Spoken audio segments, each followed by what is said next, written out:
in your preparation for part 3. And we will be having 2 mock stations on very common 2 scenarios. And I have one volunteer already, Dr. Ruchi. Another, if any of you are ready, you can just tell me, then we can select you to volunteer for a station. Exactly 10 minutes the station will be, 2 minutes will be your reading time, and in 10 minutes you have to do the station, and at the end of the station I'll give a feedback. So starting with, we know that MRCG part 3, it's the last lap. There are various things get into the mind that it must be very difficult, but because it is a practical one where you have a few people will have face-to-face, few will have online, depending on your country. But believe me, it's all doable. And if done with practice, part 3, the only thing that you need to be aware is you have to practice, practice, and practice. You have to get a study partner with whom you get honest feedbacks. Your feedback should be honest. It shouldn't be very sugar-coated, like, oh, you're doing very good. This is not the thing. Study partner should be extremely critical of you, and time management. Those are the 2 core things which is very important in part 3. Part 1 and 2 tests your knowledge. In that, you have to be very thorough with your knowledge. But part 3 is all about communication, the way you move, the way you communicate, and the way you practice, and the way you manage your time. So all these together comes to your part 3 preparation. So before I begin, I always like to start with this very great quote of the great Muhammad Ali. It isn't the mountains ahead to climb that wear you out, but it's always the pebble in your shoe. We all are busy clinicians, all have big practice outside, and it's very hard to dedicate time for your studies at this time. But even with dedicated few hours a day, however, sacrifice from your family, from your social, from your official, professional life, a few hours and a proper timetable is all that is required for cracking this exam. So in this session, we'll just go through all the requirements for part 3 exams. Those who have registered, you know that you need to have the AOT or the assessment of training done. Timelines of part 3 exam, when is the booking sites opening? Of priority bookings have already closed. Then you have the orientation as to how to prepare, what is actually part 3, what it comprises of, all the domains, the tasks, and lastly, how we can help you. Now, exam essentials booking. For booking, the most important thing you need to be aware that you have your AOTs done. Your exam, for your exam booking, those who are booking in your tomorrow, you need your devices and wallets, that is your credit cards, international transactions approved. Those are the very important things, because nowadays the booking sites opens and finishes off in seconds. So you have to be very thorough with your bandwidth or broadband connections. It should be high-speed device. You should be booking through a laptop or a tablets or iPad, but not through your mobiles. Please do not try to access it to book through your mobiles, because it usually doesn't go through. And try to have credit cards with international transaction, because those payments are easily approved. So we all know we have an assessment of training form, which is to be filled, and you must have done that, because in July was the last date of filling. And for eligibility of part 3, you have to clear part 2. Along with that, your assessment of training should be completed. Route A is for trainees who are in UK. Route B is for all applicants who are non-UK. So route A and B, these are the forms. Those who have gone through the site, these are the forms that you need to fill. Route A is only for the UK candidates. Route B, you have to fill all the details of where you have worked, previous experiences. Now, route A is all ST3 level of trainee and above. Then you do not require further documentation, but route B is for all non-UK residents, where a copy of what documents you need is a copy of internship, medical registration certificate. All your experience certificates needs to be attested with a hospital letterhead. It should be full, exact date should be given, and what all clinical skills you are able to do, those should be equally mentioned in those letters. Now, some of the common FAQs, frequently asked questions are, do I need to have my training assessed? All candidates needs to have their assessment or training done before their part 3 exam. Now, how to have their training assessed? You have to mail this aot@rcog.org.uk. And those who have already had their AOTs assessed before July 2019, you did not apply again. And are these to be signed with your consultants in charge? Definitely a certificate should be issued by the hospital on official letterhead pads with your consultant signing. And all should be clearly detailed, your position, the work that you have done, and who was your consultant in charge. Those should be clearly written. The rationale or the curriculum that needs to be known is the healthcare professional, your professional identity, for champion of women's health. So these are the core domains that are being tested. So for exam details, November 23, the exam dates, we all know 1st and 2nd November.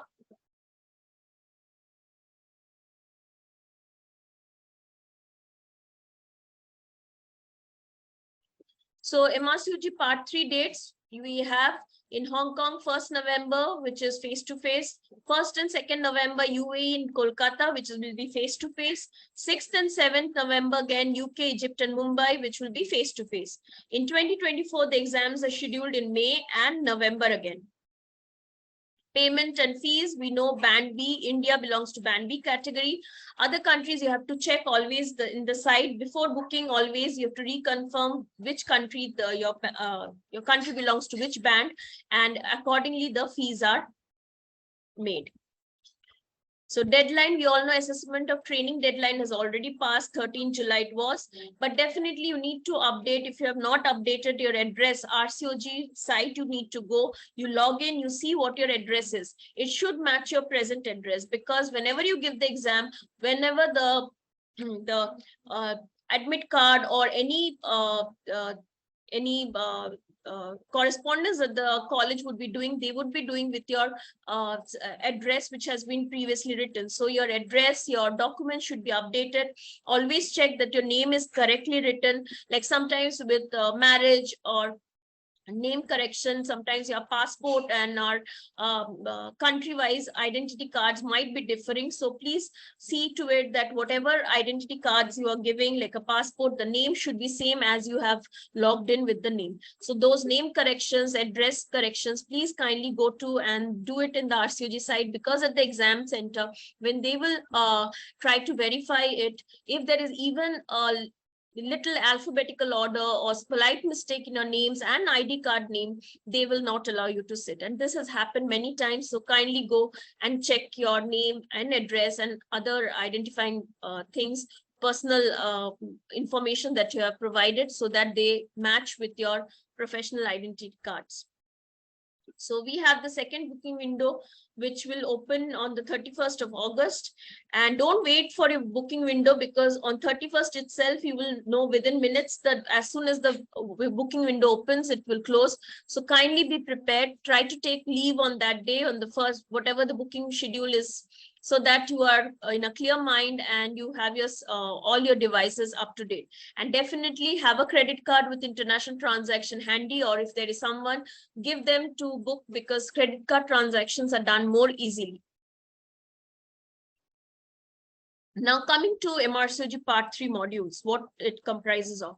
You will be tested on 14 modules. 14 modules are the 14 things, which is, as you know, in Part 1 and Part 2, it's all about those 14 modules. It comprises of teaching, post-surgical skills, post-operative care, antenatal care, maternal medicine, management of labor, management of delivery, postpartum problems, gynecological problems, subfertility, sexual and reproductive health, early pregnancy care, gynecological oncology, urogynecology, and pelvic floor problems. So what are the things that you will be assessed on? You will be assessed on patient safety, communication with patient and colleagues, communication, information gathering, and applied clinical knowledge. So these are the 5 domains that you will be tested. Now, what are the tasks that you are usually given? Usually there are patient simulated tasks and structured discussion. Now, what are the patient simulated tasks? There will be a patient, an examiner who will monitor you. And in this, in patient simulated task, you will be getting there might be situations where you have to break a bad news, like a patient has suffered a miscarriage or a cancer detection. You have to give them information. Counseling stations where you have to give them a diagnosis and treatment. Consent regarding negotiation, for example, whether for taking consent of a cesarean section. There will be teaching station where you have to teach your junior colleagues of certain procedures, like how to tie a knot or do a vaginal delivery, so or instrumental delivery. So these come under patient simulated tasks. Structured discussion, it will be between you and the examiner, where you will be given reports to analyze, discuss, interpretation of results, differential diagnosis, management. There can be audit, clinical management tasks. So these come under structured discussion, where the examiner will have a written set of questions he would be asking, and you have to answer to the point. It shouldn't go beyond, and it should be to the point, clear, concise, and whatever the question demands.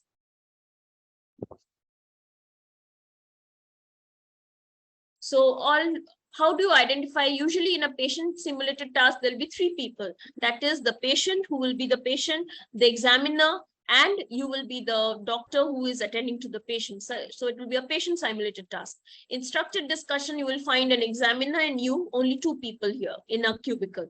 In lay examiner task, you will have an examiner who is a medical person, a patient who will be the role player, who will be the patient, and another lay examiner who are usually from a non-medical field, who will see your body language, and they are the ones actually seeing how you communicate with the patient, what are the jargons, medical jargons you are using in your terminology, and how you're communicating, how well you are making the patient understand, whether you are empathetic, whether you are signposting properly. So these are the very important things that they would be analyzing. And always remember, lay examiner, if the lay examiner is not happy, that patient, that task you cannot pass. And more importantly, all the domains that you have: information gathering, communication with patient, applied clinical knowledge, patient safety, and communication with colleagues. All these 5 domains, you have to pass in all of them. Without that, you cannot be passed. So it is passed. The point grading system is 0, 1, and 2, depending on default, borderline, or your clear pass. So this is how the numbering is done. Some other things which you need to understand, there are in the examiner's sheets, there are points like asterisk points, like the question of allergy. Now, important, where you are supposed to prescribe or manage a clinical scenario, you forget to ask regarding allergy history of the patient, and the patient might be, the role player has an instruction that she has a penicillin allergy, and you are giving for an infection an EpiPen, and penicillin is required for a treatment. So if you forget to take an allergy history, so that is a patient safety point, and it is a clear fail, because allergy is a very important thing. Suppose in an antenatal patient, you forget to ask for a blood group of the mother, where Rh-IC immunization is a very important point that needs to be discussed. So those are the very important things. Again, for a patient with placenta previa, you are going on and saying that, no, I will go ahead and examine the patient, particularly vaginal examination. So that compromises with patient safety. So that is something very important. Again, in multiple pregnancy management, suppose you forget regarding pardon me, in multiple pregnancies, suppose you forget to mention regarding early IV access, neonatology team, presence of neonatology team. So these are very important points which needs to come out from your mouth. Then there are regarding oncology, cancer treatment, you always have to remember to inform that I will involve the MDT or the multidisciplinary team. So these are important asterisk points. If you are not informing them, then those are the points where straightforward, even if you have covered the entire station well in time, those are the points, if you miss, that can compromise your station.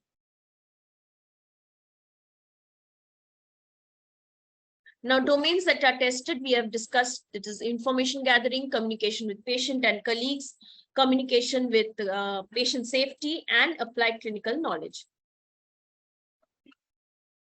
Time management, you will have 2 minutes outside the cubicle where you will be reading Regarding your stations, you will have the paper where candidate instructions are given.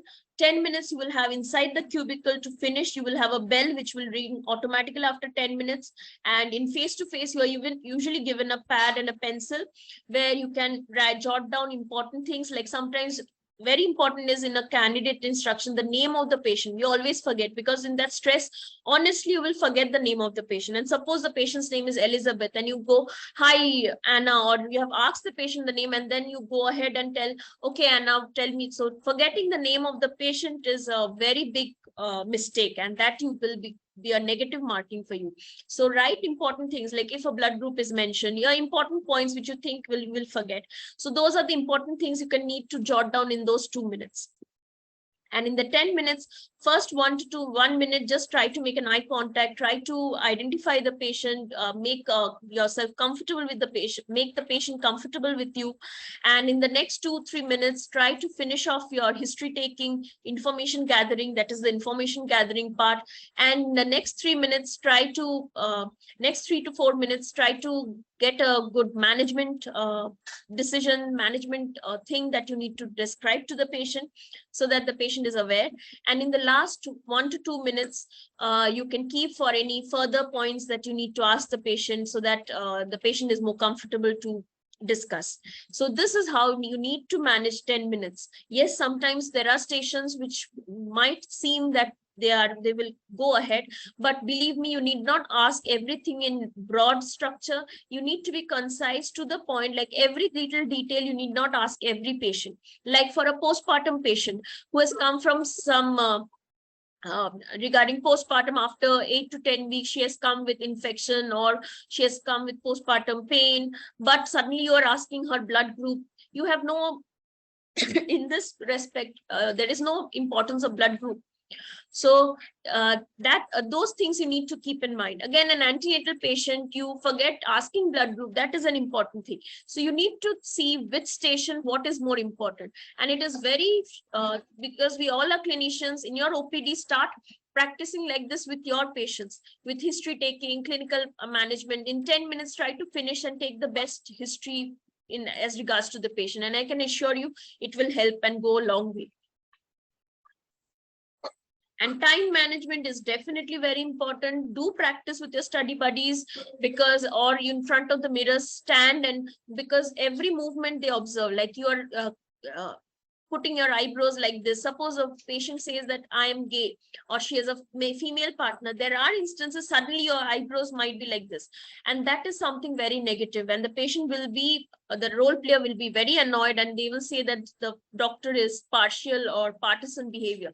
So that is something you should not be doing. Or someone who is saying that I'm in a live-in relation, I don't want a baby, and you suddenly, you cannot say that.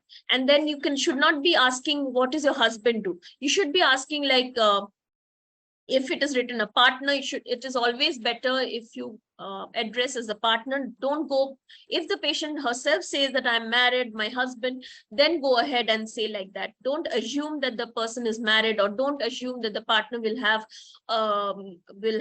another husband or a wife, like he will be heterosexual.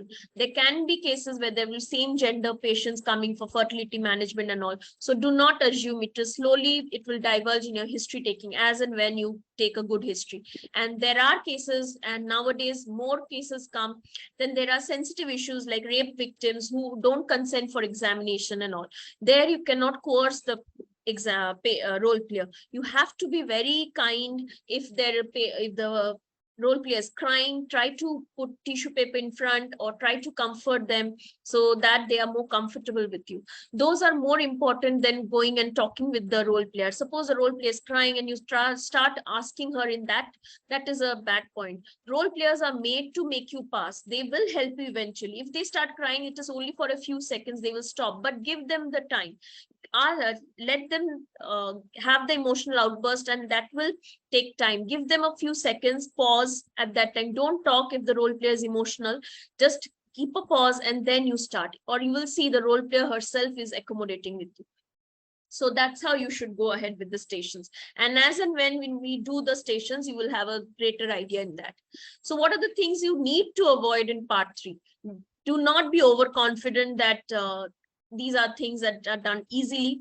You fail to understand the syllabus of part 3. You have inadequate practice. Don't believe that, okay, my English is very good or my communication is very good and I will definitely clear. Even with the best of people, they have not been able to clear, and that is a very big truth that you need to bear in mind. You have a wrong study partner where you don't understand where your faults are because you both have not been criticizing each other. Time management, you fail to understand the task which is given to you. Suppose you have been told that you need to do information gathering and clinical management, and then you spend most of the time with communication and all, and you forget about information gathering, or important points of information gathering has been missed. Then you fail to use patient friendly language. Look, suppose you a Down syndrome. Now you start saying to the patient, oh, Down syndrome is 21XY chromosome. It is Down syndrome has a chromosomal anomaly and this thing. The patient won't trisomy 21. The patient won't understand like that. You have to say it is a defect in the genes. Now, what are genes? They are things like, just like in cooking, you need different flavors. Your recipe has to have different menus with you. If it is not in a correct proportion, it will be problematic. Similarly, when a baby is born, we have half the genetic material from the husband and half from the male partner and the female partner. But if then somehow the ratio is abnormal or there is an extra genetic material, that causes this. So that is how it is made. Now, suppose aneuploidy. How do you explain aneuploidy? Aneuploidy is, you cannot say, okay, the skull is not there. You have to say that the part of the head is bones that cover the brain is missing, and that can cause difficulty in living outside the womb, or that is a major problem that your baby is facing. And that you have to be very sympathetic at attitude. Your tone should be very toned down, and you should be silent. Try to comfort the woman. As the same time, do not give false hope. You should be very clear in your communication, and as well as also listening to her emotional turmoils. And do not overstress a day before the exams. On the day before the exams, relax. Don't do too many stations. Before that, you spend as many time you practice, but on the day before exam, just relax, see a movie, go to spa, and spend the day relaxing. And finally, if you fail to attend the exam, you definitely have no hope of passing. So I hope that is not true. And things you need to do to complete a task is, you are an ST5. You need to understand what an ST5 responsibilities and duties are. You understand your limitations. In UK, you cannot say, just like us clinicians, we cannot say that we will be doing the thing. We will be doing. You always need to involve a multidisciplinary team.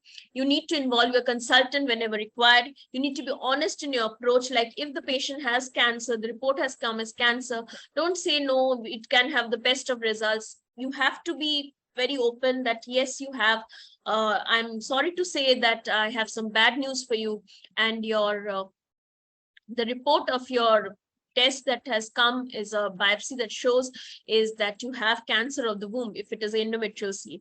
And you should be very straightforward. If the woman says, will I be able to live for 6 months, 7 months, you can say, depending on the prognosis, yes, with the best of treatments, we can try to. It is not always bad, but definitely you need proper care and management under the multidisciplinary team. So do not give any wrong information, wrong hopes. You should be thorough with the patient information leaflets, the risk factors, so that you are able to give a good idea about what are the risks the woman faces. And always, always, always, you should need to respect your patient and patient rights. That is confidentiality. You should always give the patient all the options. Like for a miscarriage management, you just cannot say, or in a topic where medical management can be explained, if the situation demands, you need to tell her, you need to make her aware of, yes, you have, these are the management of not doing something that is expectant, or if some medicine is used, the medical management and surgical. So all management, the patient should be aware of all her rights, all the available options, and what are the pros and cons she can face if she takes the other one over the one. Yes, we can share our preferred option, but we cannot say, okay, you have to do this. Like for a woman who has undergone, whose CTG is very bad, pathological CTG, needs to undergo an immediate cesarean section, we understand that, but we cannot force the woman. If you are forcing, like you have to go, this we cannot say, that amounts to battery. What you can say is, if, as we see here, if we urgently do not deliver the baby might suffer adverse events, the baby might need admission in the intensive care unit, or the baby's condition can worsen, and even with this condition, if it prolongs, we might not be able to save the baby. So you should be very clear in that. So all these things are very important when you counsel a woman for part 3 stations.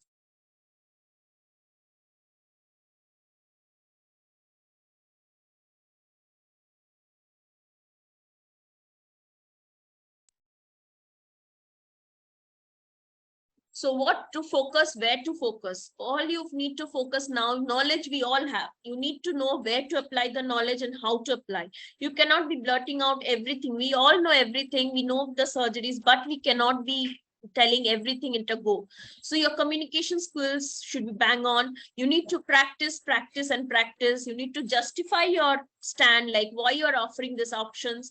Crisp information, target oriented, you have to be practicing. Clinical governance skills, which is something very important, you need to understand. You need to record your stations every time you practice, even with a study partner or in front of the mirror, and then you analyze your movements or give someone to analyze them, whether you're doing it right. But if you're not practicing, don't think that at the exam situation you will be able to rectify, because it is continuously, you will be going every 12 minutes to another, no even 1 to 2 minutes gap in between, so you hardly have any time. So to be prepared for that, you need to have a strong preparation from before.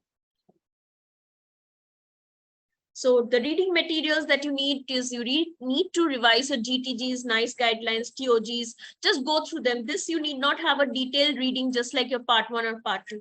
Going through the basic outlines, guidelines would be enough. Along with this, you need to go through the patient information leaflets. Some strategy stations are there. And also in the patient information leaflets are better, because there you get to know what are the layman terms of how to call a woman when they are suffering from certain conditions, how to sensitively portray. Then you have books to practice, and finally circuits, like mock circuits. You can practice, you can book stations where you do all 14 stations at a go, so that will give you a good practice before the exam. And as many circuits you do, the more preparation, the more practice, and the better the chances of your success. So these are the books that are usually practiced and are good quality. They have all the information. Most of them are very well-read books. And with our course, we are offering this drive access to all these books where you can practice.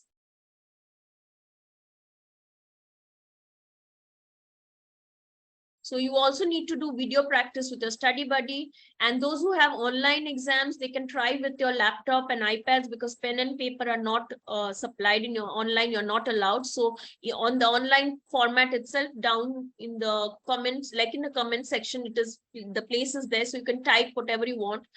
Whatever you're online or face-to-face, your body posture should be very proper. You should be backbone straight and in front. You should be looking in front. Please practice that. You need to know your presence, not only screen presence. When you're face to face, the presence is also required.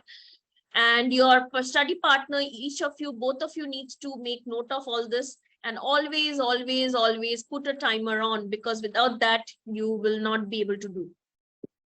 And laptop use, you should be very well versed for those who are appearing for the online exam. And also for your bookings, you need to have a good Wi-Fi with bandwidth connection, so that you don't miss out.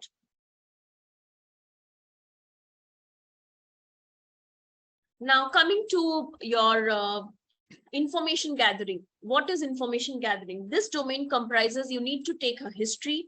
You need to see what are the records that they have given, any result report or examination like ultrasound finding or blood charts are given or not. You need to interpret those, need to ask for ordering of investigations, and you need to recover any records that they have in the hospital during previous stay, like for a post-operative station.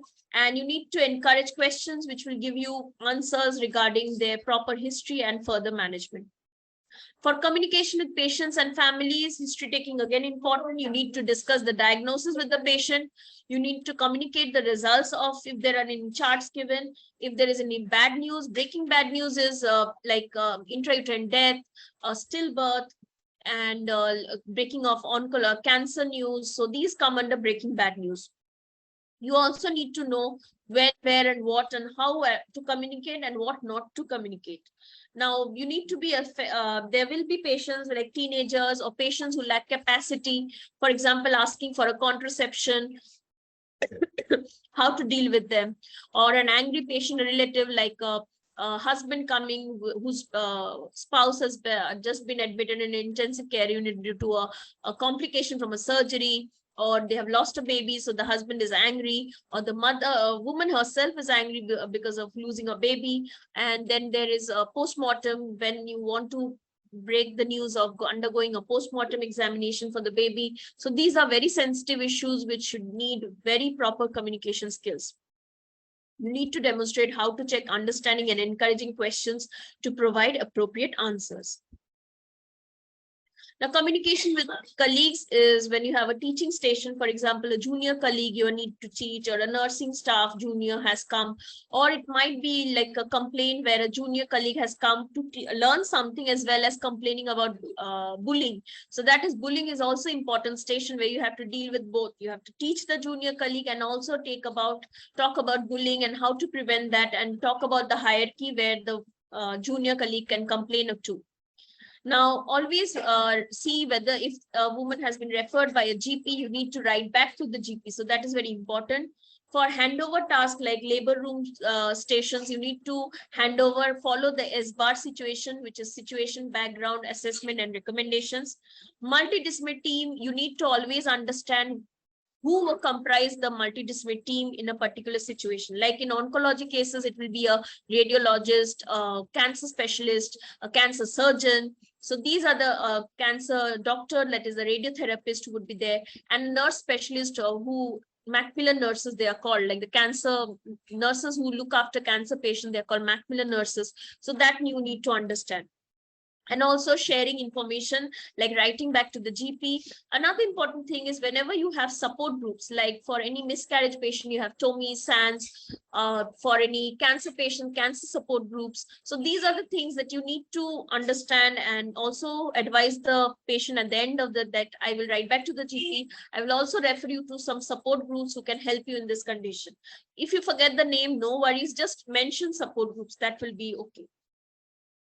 Patient safety, that is the most important. You have to have data protection, mental capacity, when the candidate should call for help, issues of confidentiality, like a woman, you have prescribed a contraception to a young girl, her mother comes and asks who prescribed this, you cannot divulge that.